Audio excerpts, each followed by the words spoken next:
শিক্ষার্থীরা দেখো আমাদের 2, 3 এবং 4 2, 3 এবং 4 নাম্বার অঙ্কটা আমাদের একই কনসেপ্টে করতে হবে, ঠিক আছে? একই কনসেপ্টে করতে হবে।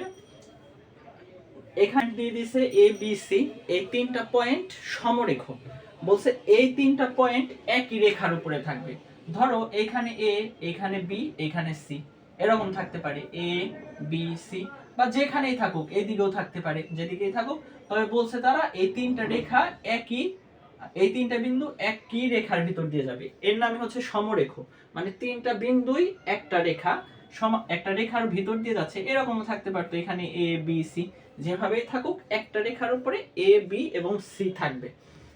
যদি এটা সমরেখ হয় তাহলে 2 নাম্বার বলছে টি এর ভ্যালু কত। দেখো এখানে সবগুলোর ভিতরেই কি দিয়ে দিছে, শুধু এটার ভিতর সংখ্যা আছে, এই দুটোর ভিতরে কি টি দিয়ে দিছে, বলছে টি এর ভ্যালু কত। এখন সমরেখ কখন হয়?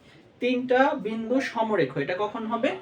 যখন এই তিনটা বিন্দুর ভিতরে এ বি এর ঢাল, এ বিটা যতটুকু ঢাল, বিসি ঠিক সমান ঢাল থাকবে।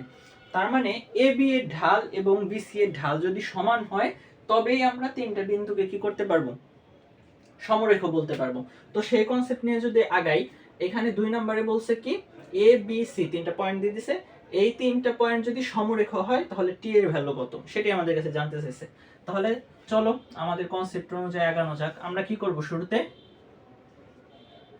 শুরুতে কি করব, এ বি এর ঢাল নির্ণয় করব। এ বি এর ঢাল, ঠিক আছে? ঢাল নির্ণয়ের সূত্র কি? উপরে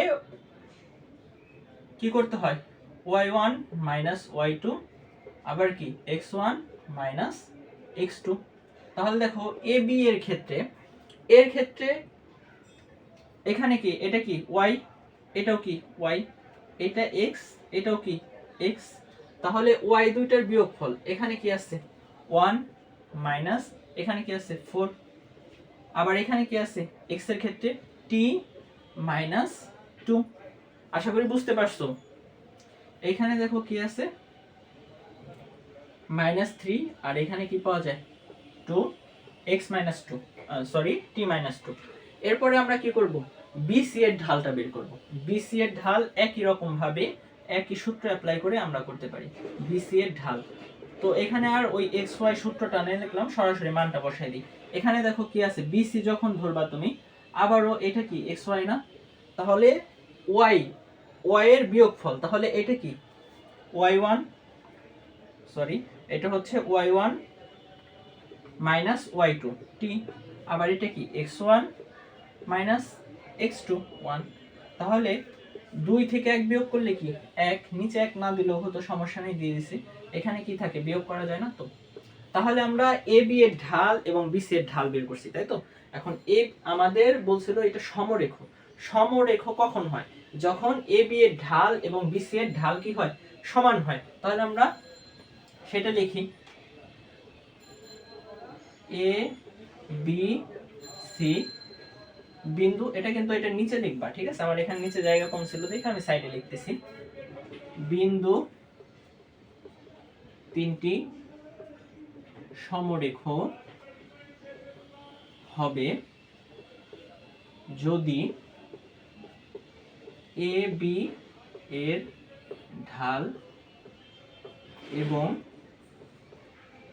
বিসি এর ঢাল সমান হয়, ঠিক আছে? সমান হয়।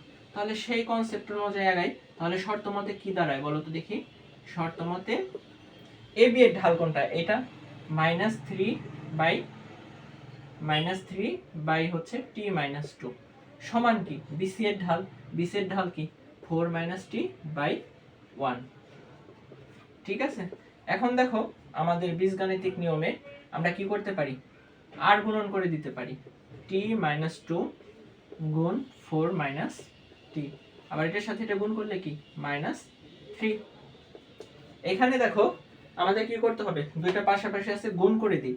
এটার সাথে যদি এটা গুণ করো তাহলে কি হয় 4t, এটার সাথে এটা গুণ করলে কি -t², এটার সাথে এটা গুণ করলে -8, এটার সাথে এটা করলে +2t, আর এই পাশে ছিল কি -3। বুঝতে পারছো গুণটা?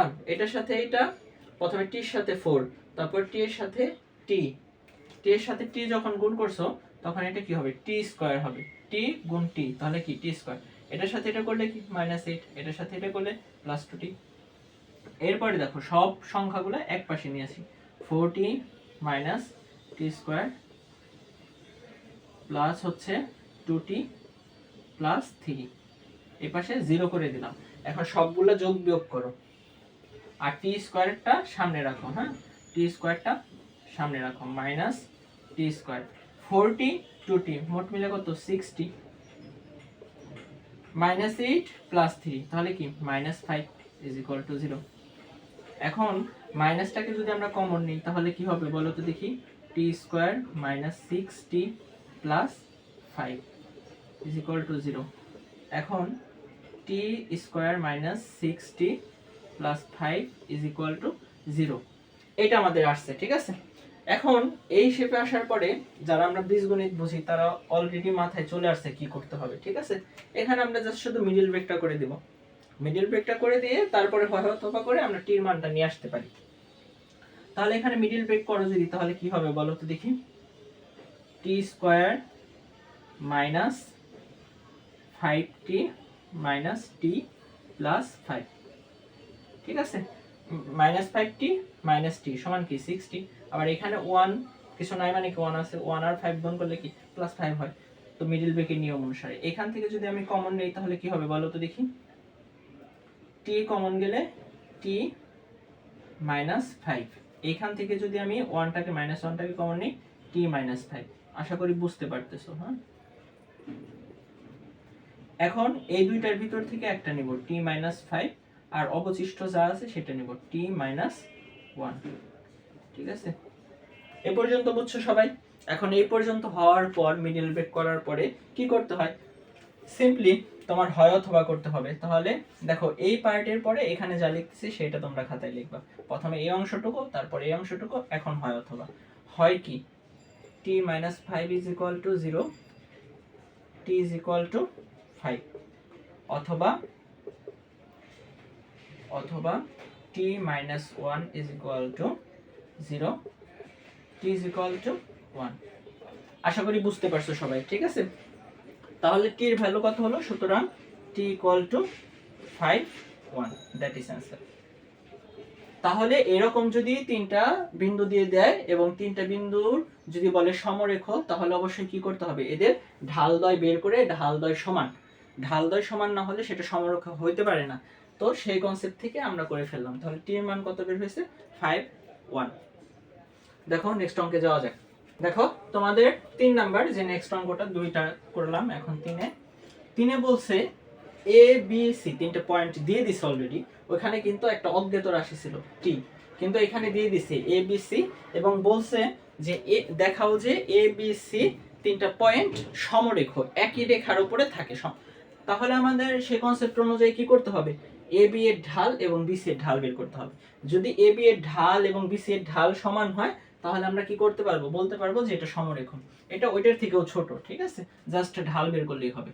3 নং কি বললো যে বিন্দু তিনটি সমরেখ এটা দেখাও। তাহলে আমরা সমরেখ যেহেতু বের করব, আগে এ বি এর ঢাল বের করব।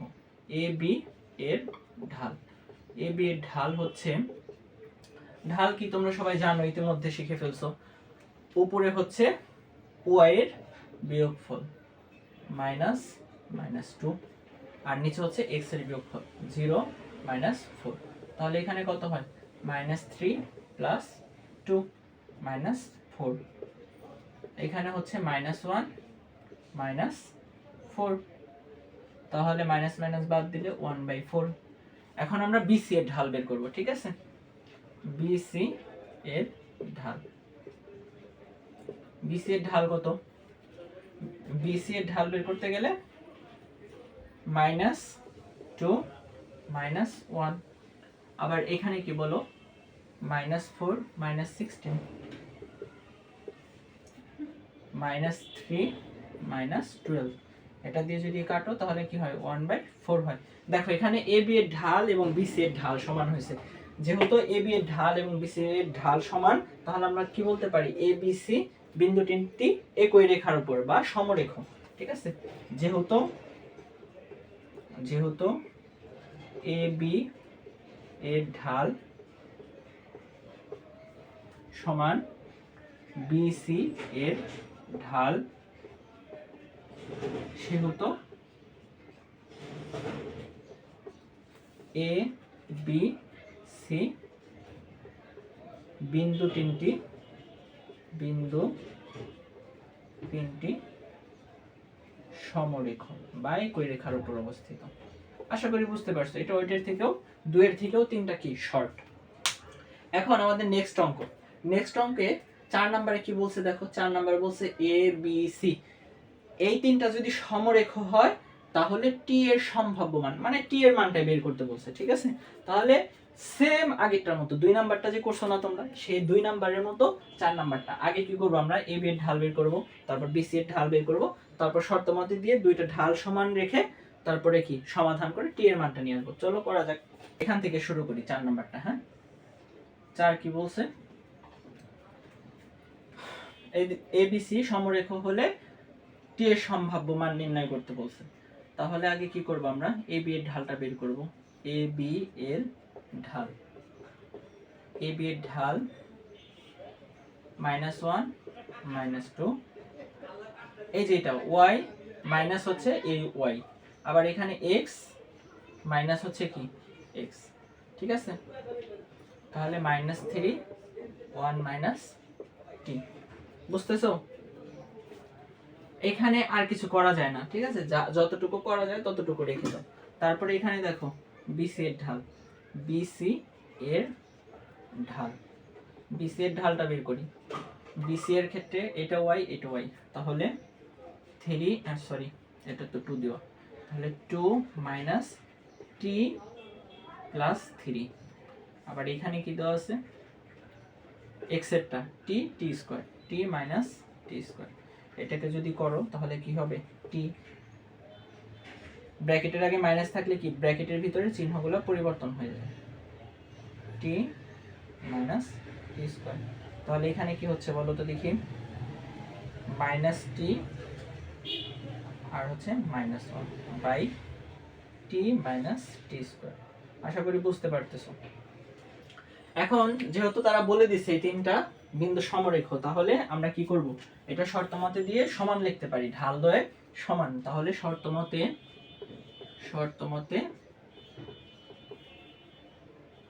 এ বি এর ঢাল সমান বিসি এর ঢাল, এ বি এর ঢাল লেখারও প্রয়োজন নেই। এ বি এর ঢাল কি আছে, -3 1 - t সমান বিসি এর ঢাল কি -t -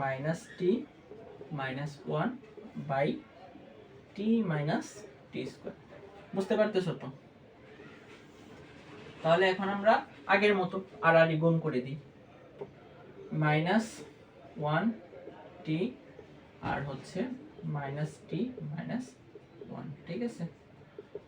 t - t স্কয়ার, আর এখানে কি আছে -3, শুরুতে -3 দিলে বুঝতে সুবিধা হবে। -3 গুণ হচ্ছে t - t স্কয়ার, ঠিক আছে? এখন গুণ করো, এটার সাথে এটা করলে -t, এটার সাথে এটা করলে -1, এটার সাথে এটা করলে +t স্কয়ার, এটার সাথে এটা করলে +t, ঠিক আছে? বুঝছো তো কথা? এটা দিয়ে এটাকে করছি -t, এই 1 দিয়ে 1 কে করছি -1, এটা দিয়ে এটা, এটা দিয়ে এটা, ঠিক আছে?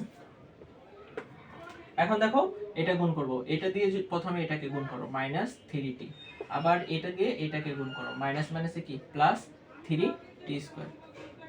এখানে কি হয়, t পজিটিভ নেগেটিভ বাদ, এখানে থাকলো কি t স্কয়ার -1, আর এই পাশ থেকে এই দুইটাকে এই পাশে নিয়ে আসি, তাহলে কি হয় +3t, আর এটাকে এই পাশে আনলে কি -3t স্কয়ার। এখন দেখো যোগ বিয়োগ করো, -3t স্কয়ার t স্কয়ার, তাহলে কি -2t স্কয়ার +3t - 1 = 0। এখন দেখো এখান থেকে মাইনাসটাকে কমন নাও, তাহলে 2t স্কয়ার -3t + 1, ঠিক আছে? আশা করি বুঝতে পারতেছো। মাইনাসটাকে ওই পাশে নিয়ে যদি ভাগ করে দাও, ভ্যানিশ করে দিতে পারো, 2t স্কয়ার -3t + 1, এখন এই পর্যন্ত করার পর কি করতে হবে, আগেরটাও করছি 2 নম্বরে, এখানে আমরা মিডল ব্রেক করে দেব। মিডল ব্রেক করলে কি হয়, 2t² মাইনাস 3t, আচ্ছা মাইনাস 3t না, তাহলে এখানে আমরা কি করতে পারি বলো তো দেখি, minus 2t minus t plus 1 is equal to 0, middle break. হ্যাঁ, তাহলে এখান থেকে 2t কমন যায়, 2t কমন গেলে হয় কি, t মাইনাস 1, আবার এখান থেকে মাইনাস 1 কমন গেলে কি হয়, t মাইনাস 1। আশা করি বুঝতে পারতেছো। এখন এই দুইটা ব্র্যাকেট থেকে একটা কমন নাও, আর এখানে কি থাকে, 2t মাইনাস 1। তারপর এখানে কি করব, হয় অথবা করব। দুইটি রাশির গুণফল যদি 0 হয়, এটা কখন সম্ভব, যখন যে কোনো একটা 0 হয়, সেই কথাটাই আসলে আমরা হয় অথবা করে লিখি। এখানে কি করব, হয় তোমার হচ্ছে t মাইনাস 1 ইকুয়াল টু 0, অথবা হয় অথবা হচ্ছে কি বলো তো দেখি, 2t মাইনাস 1 ইকুয়াল টু 0। তো এখান থেকে কি আসে বলো, t ইজ ইকুয়াল টু 1, আর এখান থেকে কি আসে, 2t ইজ ইকুয়াল টু 1, 2 কে পাশে নিয়ে ভাগ করে দিলে কি হয়, t ইকুয়াল টু 1/2। তাহলে এটাই হচ্ছে t এর মান, সুতরাং t ইকুয়াল টু 1 আর হচ্ছে হাফ। আশা করি সকলেই বুঝতে পারছো, ঠিক আছে। এই ছিল হচ্ছে 2, 3, 4, খুবই ইজি। দেখো আমরা নেক্সট অঙ্কে যাওয়া যাক। হ্যাঁ,